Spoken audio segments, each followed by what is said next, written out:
Hey everyone, it's Allie, and it's time to talk about all the new content that's coming in Path of Exile 2's next major patch, patch 0.2. This patch is honestly going to be a pretty big one. I'm pretty happy with what GGG are going to be doing for the first patch of PoE 2, and honestly, yeah, it gives me some pretty good hope that I think things in PoE 2 are going to turn out fairly well. We're getting ourselves quite a lot of endgame content, we're getting 5 new Ascendancies, we're getting a massive meta shakeup, and we're getting ourselves quite a few other changes to the game overall. In my opinion, I feel like 0.2 is going in a pretty good direction. I made a prediction video a few days ago where I went over some of the things I wanted to change the game and some of the things I was hoping they would do. And the overarching theme of everything I said in that video was that I hope GG are going to slowly make some positive progression towards some of the changes that a lot of the community has been wanting, while not necessarily having to make any sort of massive step in that direction. Just any sort of work, in my opinion, is more than good enough as a first step. And honestly, I feel like they delivered on that. Unfortunately, I will say I'm like 80% happy, 20% unhappy with the patch, with that 20% honestly being from the interview and a lot of the hills that GG chose to die on over some of the basic features of the game, such as Ascendancy respecs.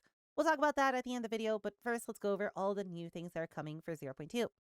So first off, let's start with the endgame. The endgame's getting a pretty major rework. We're getting ourselves a new mechanic with Whisps, and if you played PoE 1, this effectively is just Tormented Spirits, except it's now an escort mission where you have to bring it to a rare and then you get a loot explosion ? I'm not a fan of this. It's cute, I guess, but it just looks annoying in my opinion. Maybe it's better once we get to play it because all GG B-roll is typically always pretty slow and it's more so about showcasing the thing rather than showcasing actual proper gameplay. But I don't know. It still didn't look the most fun to engage with, but who knows? Maybe the loot is worth it to where it doesn't really matter and you're just going to be excited every time you see a Wisp. Outside of that, we're also getting other things such as Rogue Exiles. We're getting a pretty major rework to Essences. We're getting ourselves some new crafting items with fracturing orbs being added into the game. And we're getting ourselves some new pretty interesting unique maps that are honestly looking pretty fun to do. In terms of those unique maps, for example, we're going to get ourselves a Essence map where there's a big boss in the middle, and if you go and kill the Essences around the boss, you put those Essences on the boss, empower it, make it more difficult. But then all those Essences also get turned into greater Essences, so we now are going to get substantially more of those available in the game, which is going to pretty drastically reduce their price. Essences overall are also getting a pretty major rework where you can now use a Vol Orb on them to corrupt them, just like in PoE 1, which does a bunch of different things, such as adding more Essences, upgrading them, and changing them into the corruption exclusive Essences. So Essences should overall just feel substantially better to interact with and just feel better in terms of crafting, hopefully. Outside of that, and all the unique maps that we're getting, there's going to be a pretty major rework to how towers are going to work. First off, the amount of towers available is going to be nerfed by 2/3. This means you're only going to see 1 tower for every 3 towers that you previously would see, and these are going to be more spread out, meaning you're not going to be able to get clusters of 5, 6, 7 towers next to each other to super mega juice an area. Overall, the amount of towers that you're going to be using to juice an area is going to be more flatlined, but you can still have a case where you can have multiple towers spawn next to each other, as we saw for some of the B-roll, so you could still get some potentially mega juice areas. Now, the thing about this is every tower is now going to have the ability for you to put 3 tablets in it at once, meaning sure, you're not getting 5 to 6 at once, but you're getting a minimum of 3 every time, meaning you're not going to have to go and hunt down for an area with a lot of towers to set up your next area of map juicing, and basically every tower is more than good enough to be juiced. I kind of like this change because, yeah, going around and finding those towers was probably the single most annoying thing, where instead of you just being able to constantly juice your maps and constantly have fun and constantly make money, it felt like a stop and go system where you did a few maps and then you had to stop to find a new area and then you could set up again and do a few maps. And well, that's going to be more flatline, which I'm pretty happy with. I'm not happy that basically no changes are coming to tablets where they're going to stay exactly the same, which is one of the major annoyances of the whole tower system. But hey, at least having to do it less often and not feeling bad about not finding 7 towers next to each other is at least a step in the right direction. With this, we're also getting some changes to death mechanics and how portals are going to work when it comes to, well, doing maps. What they're doing is they're now giving you extra portals based off of how little mods you have on your map. The reason for this being was that a lot of people were apparently just dying on repeats, and people were struggling pretty heavily with map sustain because, well, if you died once, you lost the map and you lost your waystone. What they're doing is that you now get 6 portals by default when you open a map, but every single map mod that you have on your map reduces that by 1. This means once you do 6 mod maps, you are still getting 1 portal like always, which basically changes nothing, which I'm kind of sad about. This would be kind of nice for early game where, you know, you're not going to X-slam all of your maps and you're not going to make sure they're all 6 modded and they'll have 2 to 4 mods on them at best. So early game should feel a little bit less painful, where 1 death doesn't mean you completely wasted your map.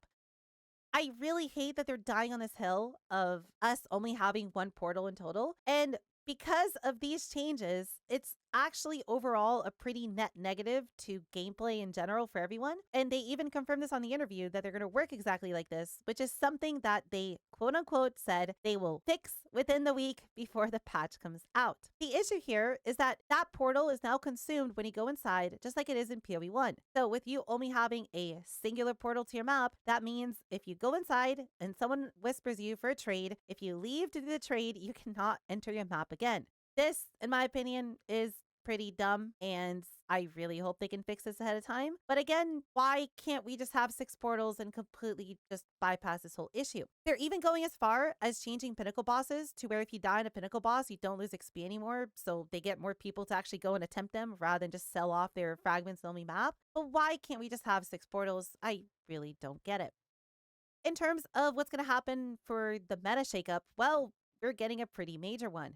What John said in the interview was that you should basically forget everything that you knew about the game and basically treat 0.2 like early access launch all over again, where, well, pretty much all the builds and skills are going to be unknown in terms of what exactly is good. There's apparently that many sweeping changes coming to the game, but unfortunately, we did not get the patch notes directly after the interview, and they're not going to be available until early next week, meaning we only have a few days to look through them and figure out exactly what that's going to mean for builds, build guides, and for the meta as a whole. I'm a little bit upset about this, but honestly, I'm also kind of excited to see exactly what they did with all this because quite a lot of skills and quite a lot of builds just felt underpowered and underwhelming. And they did specifically talk about how they want to raise the floor so the overall build on average is better. They did talk about how things like herald chaining is going to be completely gone, attribute stacking is going to be completely gone, and we could probably extrapolate that some of the other completely broken setups like lightning conduit, peaconk, lightning arrow, and archmage are probably going to also be heavily nerfed.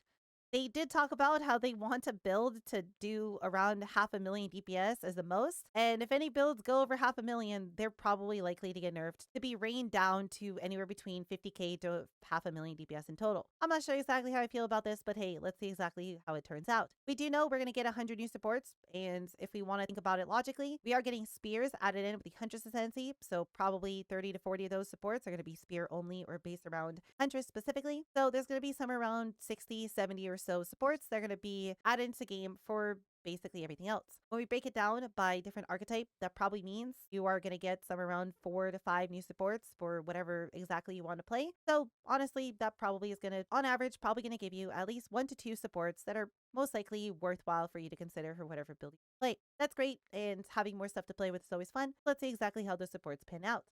Realistically, we can't really say much here until we see the patch notes, and it's kind of sad that the patch notes are delayed, so hey, it's going to be fun to relearn the game again from scratch, I guess.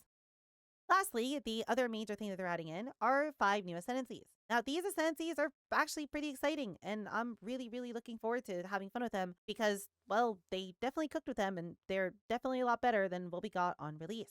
We have the Huntress, which is going to have the Ritualist and the Amazon, which I have a whole video discussing in further detail because I'm really impressed by Amazon specifically, and it's most likely going to be the Ascendancy I'm going to play on launch. And it'll be linked in the description below if you want to know more about my thoughts on this. Overall, Huntress is going to be a melee range hybrid, and it looks like they did a pretty good job with it, so it should be a pretty fun time in general. The Lich is going to be the final Witch Ascendancy, which is going to deal with chaos damage and ES and life and curses, and honestly, it's a pretty good blend of a lot of things coming together, and I can see a lot of people having fun in this, and I could see this being a pretty popular ascendancy as well. We have the Smithic Atava, which is a melee ascendancy, but honestly, it's so generic that you could play whatever you want with on it. It's basically a meat shield where you do get some melee specific buffs. You also get just fire spell on hit, which is kind of cool. It's most likely just allows you to play whatever on hit / trigger build you want to play with this. And yeah, I think people have a pretty good time with this. I think it's a pretty needed ascendancy for melee players, given just how generic and how tanky this ascendancy is looking to be. Finally, we have the Tactician, and honestly, I am pretty interested in playing this in the future as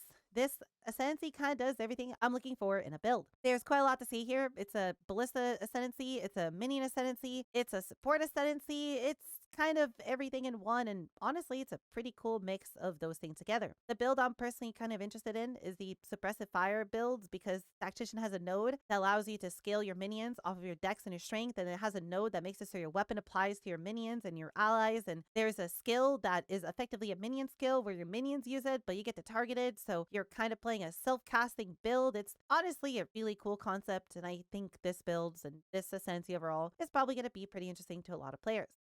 I'm pretty happy with all the content and all the changes they're going to make for 0.2, but at the same time, like I said, I'm 80-20 on it, given that in the interview afterwards, GG were dying on some pretty stupid hills, which just makes me feel a little bit sad for the future of the game. So we'll see exactly what that means in the future. A good example of this is what they said about Ascendancies and you being able to respect them. They were once again asked for the 90th time by a content creator what their plans on this are, and they said that they don't want to change it because your choices should matter, which if you played World of Warcraft, you know exactly how well that argument went in Shadowlands when a company tried saying that your choices should matter. And they said that it should be something difficult / challenging / it should be something that you should actually put effort into if you want to respec. And I don't get it, man. I don't get why they're so nitpicky on this thing when many times before PoE 2 Early Access came out, they specifically talked about how if there's something the player base doesn't like, if there's something that feels bad and people want changed, that they're not just going to leave it be the way it is, and they're going to actually make changes to the game to make the game fun. Their goal here is to make sure that we're having fun, and I don't know who this is for. I don't know who argues for this other than the devs themselves very hard dying on this hill. There's a few other things like this that they discussed, which just made me a little bit sad and did take away from some of my hype for the patch. But I think if you had literally nothing else to do, you could very easily get about a month to 2 months of total playtime out of this and have a really good time with it. I'm pretty excited to try everything out for myself and see how it all plays. And I think we'll have a pretty good time over the next few days and weeks leading up until the last Epoch launch at a minimum. If you have any questions or you'd like to discuss any of this further, please feel free to leave a comment in the comments below, and I'd be more than happy to discuss any of this further with you at any point. Or if you simply want to come by my Twitch and come hang out with all the other kitties and be a part of a community, I'd be more than happy to see you there as well. Or if you want to come drop by and ask me a few questions, I'd be more than happy to answer them whenever. With that said, I hope you're looking forward to 0.2. I hope you have a wonderful rest of your day, and I'll see you all in the next video.